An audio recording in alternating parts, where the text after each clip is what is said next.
వాళ్ళుగా చెప్పే ప్రయత్నం చేసి ఆయన అధికారంలోకి వచ్చాడు. కానీ ఇవాళ అవే యూట్యూబ్ ఛానళ్లు నీ అక్రమాలను, నీ మాట తప్పిన తీరును, నీ మోసాలను ఎండగడతా ఉంటే ఇవాళ యూట్యూబ్లను తక్కువ చేసి మాట్లాడటం అనేది చాలా విడ్డూరంగా ఉన్నది.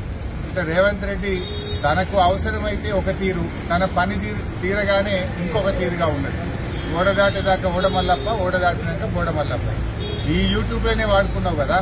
ఈ యూట్యూబ్లను నమ్ముకొని నువ్వు మరి గత ప్రభుత్వం మీద ఆరోపణలు చేసి, గత ప్రభుత్వం మీద ఉన్నవి లేనట్టు, లేని ఉన్నట్టు చెప్పి, అబద్దాలు చెప్పి నువ్వు అధికారంలోకి వచ్చినావు కదా.